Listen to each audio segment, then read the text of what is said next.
Hello everyone and welcome to Module 6. This week what we're focusing on is nephrology, which also falls very closely in line with urology. So as you'll see in your chapter readings this week, we have 2 chapters, but our focus is strictly going to be on that of nephrology. So you'll have Chapter 2, page 29, and Chapter 31. So let's go ahead and take a look at each of those. I'm really more going to focus on Chapter 31, but Chapter 2 is also a good page to look at. So starting this off, we need to talk about nephrology, and this is obviously a specialty that you would work in. And what it is it's going to focus on the study of the kidneys and kidney-associated diseases or disorders. You can work with a nephrologist who is a provider that specializes in the kidney. They can do both medical or clinical as well as surgical. That can include certain types of lithotripsies, kidney treatments, or even dialysis. So, and again, because most of the kidney of nephrology does fall into the urinary system, they kind of go hand in hand here. So the organs that are found within your urinary system are your kidneys, ureters, urinary bladder, urethra, and urethra. Okay, so let's go ahead and look at each of those a little bit more. So your kidneys are 2 bean-shaped organs located in the back of your abdominal cavity.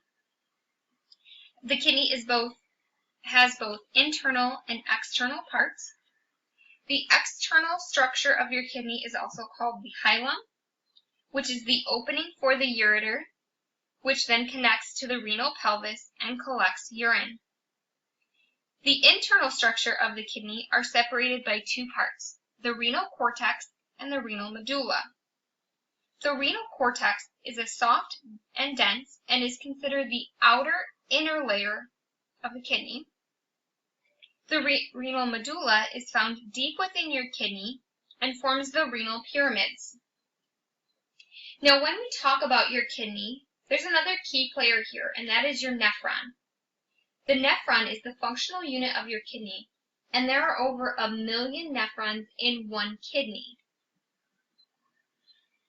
Next, we have your ureters, and these are 2 muscular tubes that carry newly formed urine from each kidney down to the bladder. Each ureter is about 8 to 12 inches in length, and it will carry a small amount of urine every 10 to 15 seconds. And you won't even know that this is happening, so this will fall under what we call, remember from last week, the autonomic nervous system. Next, we have your urinary bladder, which is a hollow muscular sac that is the reserve for urine and is found in your pelvic cavity.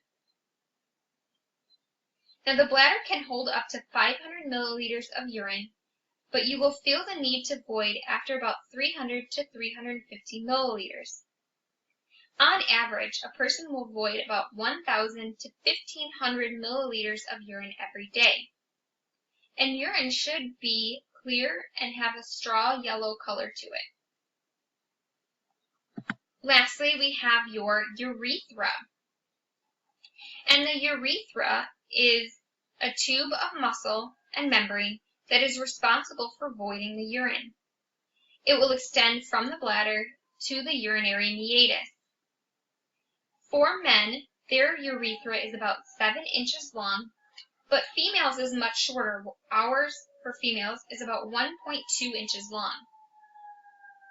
But you also need to know not only the structures of the system, but that it does produce urine. The formation of urine can be divided into 3 parts. That is filtration, reabsorption, and secretion. Urine will consist about 95% of water and 5% of solid substances. Now the last item that I want to talk about for this chapter we'll be talking about some of the common diseases or disorders that are associated with the urinary or the nephrology system.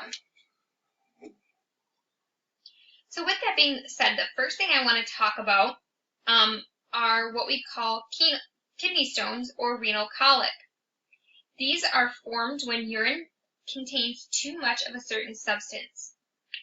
They are formed while still in the kidney, but will pass through the ureter, which will slow or block your urine. If a patient has kidney stones, they will usually have severe or intense lower back pain. They could have vomiting or nausea, and they'll have a decreased urine output. Now, generally, a kidney stone will pass on its own, but if it is too large, we'll perform a surgical procedure called lithotripsy, which uses shock waves to break up a kidney stone so it can pass easily. You'll also have something called polycystic kidney disease, which is a disorder in which multiple clusters of cysts develop generally within the surface of the kidney.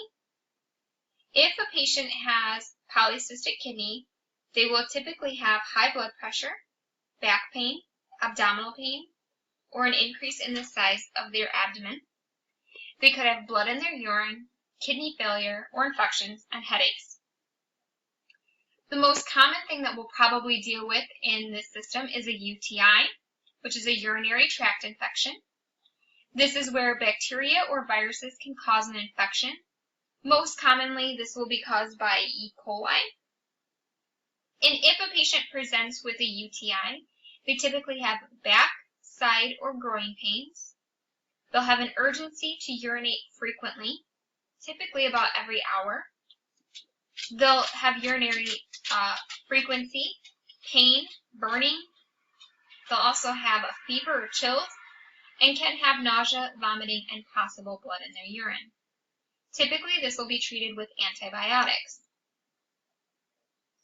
We also have incontinence, which is the involuntary or unpredictable flow of urine. It's more commonly seen in women after they have a child. And treatment can be medications to help relax the bladder. We can also do surgery and Kegel exercises.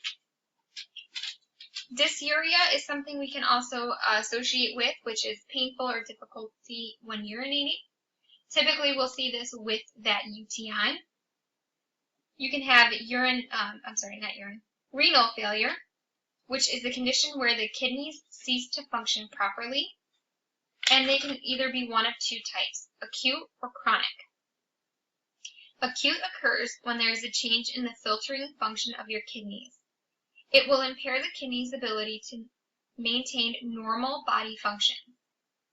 If a patient does have acute renal failure, there is no immediate signs or symptoms, but over time, urine output will be decreased. They'll have an irregular heartbeat and swelling in the abdomen or extremities. If a patient has chronic renal failure, this is a gradual and progressive loss of the kidney function that transpires over the course of months to years. Early signs and symptoms could be something such as fatigue, headaches, itchy or dry skin, nausea, and weight loss. End-stage signs and symptoms can include changes in their skin color, bone or nervous system changes, bone pain, excessive thirst, frequent hiccups, and a low sex drive. Alright guys, that is where I'm going to stop for these two chapters, specifically 31. And I want to talk about your homework for this week. As always, I'm going to put my little pop-up that says, please make sure that you read your chapter in full. I feel like this will very greatly help you not only with your discussion board this week, but also your quiz and your lab class. So for this week, you do have one discussion post that is going to be due, initial post due Tuesday, August 8th. And this week, the focus is on what can destroy your kidneys. So what you'll need to do is take some time, do some research, and find out what exactly destroys our kidneys. Is it certain types of medications? If it is, you need to say which ones and why. Is it certain chemicals that we put into our bodies? Again, if so, why?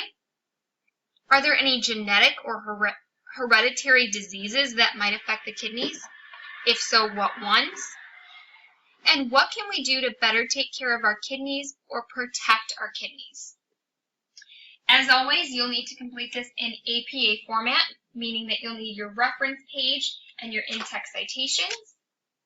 And you'll need to reply to at least one classmate no later than Saturday, August 12th by midnight.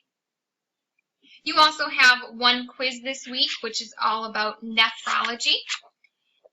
Excuse me. It will be 10 multiple choice questions with a 10-minute time limit, and this will be due Sunday, August 13th by midnight.